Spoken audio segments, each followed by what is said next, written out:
En mayo de 1968, estalló en París una revolución que sacudió los cimientos de la moral en Occidente. Apenas 2 meses después, en medio de aquel ambiente hostil, el beato Pablo VI tuvo el coraje de firmar una encíclica que proclamaba el gravísimo deber de los esposos de transmitir la vida humana. Rechazaba la anticoncepción y declaraba lícitos los métodos naturales de reconocimiento de la fertilidad. Nunca una encíclica ha sido tan controvertida fuera y dentro de la Iglesia. En los Estados Unidos, entre la gente, entre intelectuales y especialmente entre algunos profesores e incluso sacerdotes y diócesis, no fue bien recibida. La verdad estaba siendo cuestionada. La autoridad estaba siendo desafiada. Se esperaba cambiarlo todo. Demasiados sacerdotes, aún siendo fieles, tenían miedo de hablar de ella. Y eso hizo un muy flaco servicio a los creyentes.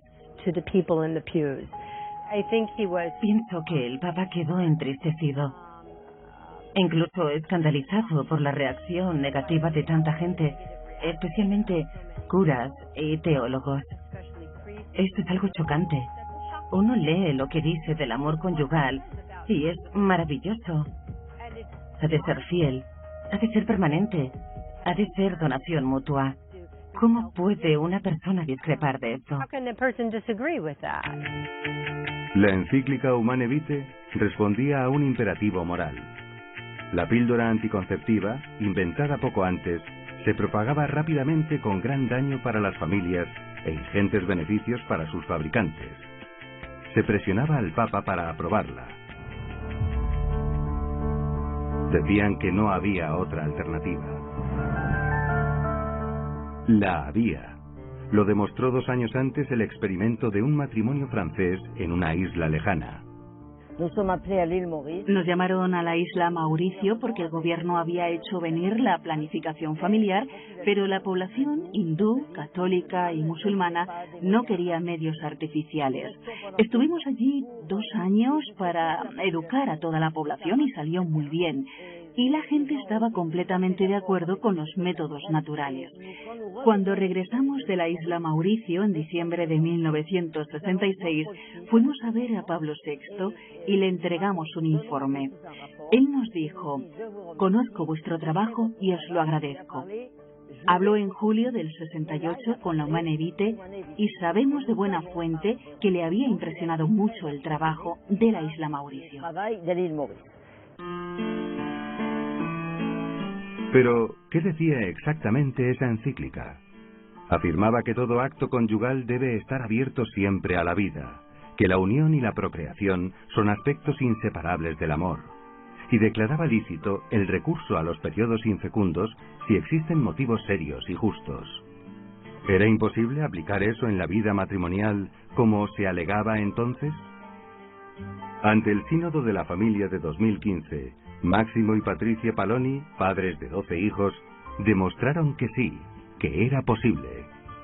Que todo lo que dice la Iglesia en su magisterio se ha hecho carne en nuestra vida. Por ejemplo, la encíclica Humane Vitae la hemos acogida con mucha alegría y no ha sido para nosotros un peso insoportable, ha sido verdaderamente una gracia. Sí, yo también, yo estoy muy agradecida al Papa Paulo VI porque en la encíclica Humane Vitae ho descubierto un panorama para ser libre en favor de la vida. Esta encíclica invece è un tesoro, si può sperimentare la libertà. Para nosotros, la paternidad responsable de que habla Humane Vitae no ha significado calcular los hijos que tenemos que tener, sino ser consapevole de la grandeza de la llamada a participar con Dios, a la misión de dar la vida a nuevos hijos de Dios, que son para siempre, para la vida eterna. La Iglesia Católica no piensa que los esposos deban tener tantos hijos como les sea físicamente posible. Pero la Iglesia anima a los cónyuges a ser generosos y abiertos a la vida y a ver en los hijos una bendición de Dios. La Iglesia Católica reconoce también que puede haber épocas en las que sea razonable permitir un espacio entre los nacimientos, por la salud de la madre o por diversos motivos serios que indicarían la necesidad de no tener otro hijo enseguida. Máximo y Patricia viven en Holanda. El verles alegres y normales con sus 12 hijos despierta en algunas mujeres una sana envidia de maternidad. Io spero che venga riscoperta la verità dell'umane vite, perché ognuno di noi ha scritto nel cuore una legge d'amore e in ogni donna c'è il desiderio della maternità. De hecho, cuando tienes un bebé, lo primero que piensas es que el sexo en sí mismo es un regalo de Dios. Y de ese regalo del amor sale otro regalo en forma de bebé. Se te da la posibilidad, como ser humano, de jugar un papel muy especial, que es el de ser co-creador con Dios. Ese hermoso bebé ha nacido del amor de un Dios que es amor y que nos ama a todos. Yo, al ser madre, llegué a entender que el amor de Dios supera el entendimiento humano. Yo miro a mis 3 adorables criaturas y me pregunto, si yo les quiero tanto y Dios me ama a mí mucho más, entonces el amor de Dios supera todo lo que una persona puede entender. Eso seguro.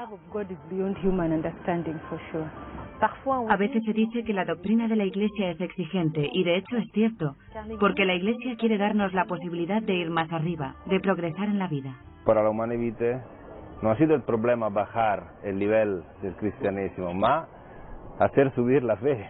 Este es el punto.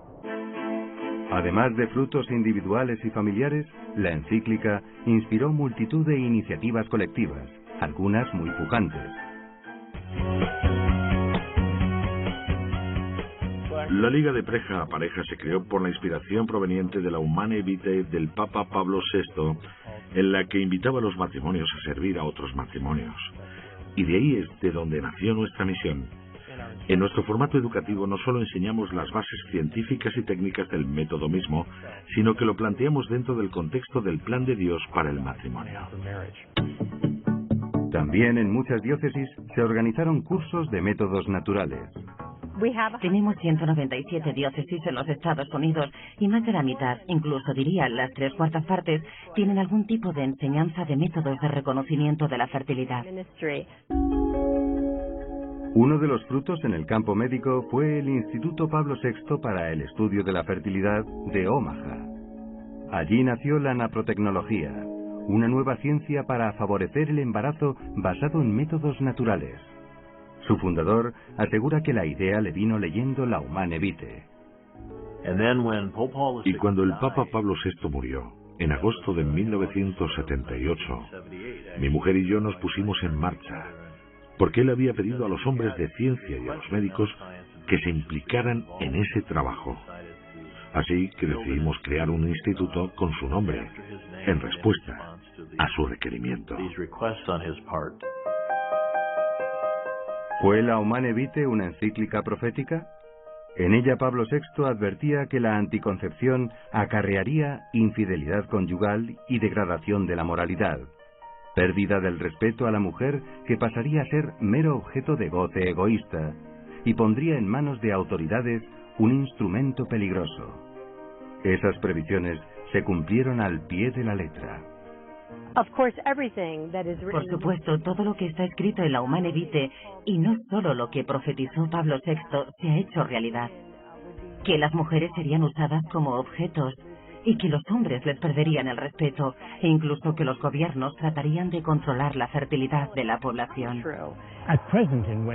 Hoy en día, las sociedades occidentales han prescindido del significado mismo del matrimonio como unión permanente de un hombre y una mujer, como compromiso mutuo de varón y mujer, en cuerpo y persona, para toda la vida.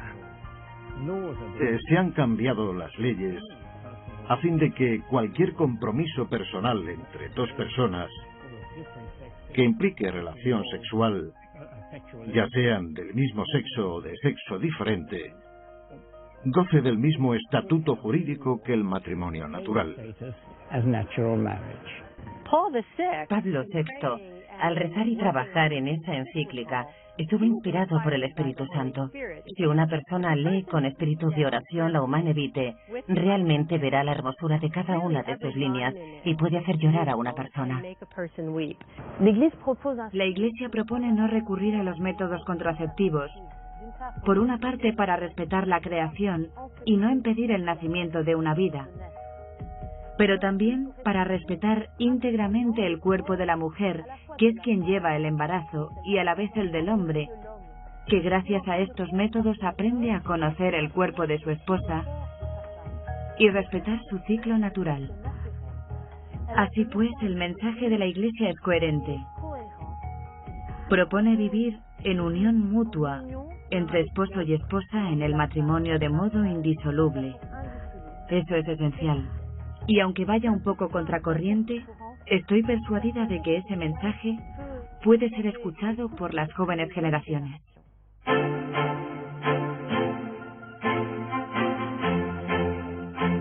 La Humane Vitae ha sido reafirmada y concretada por el magisterio posterior de Juan Pablo II, Benedicto XVI y Francisco.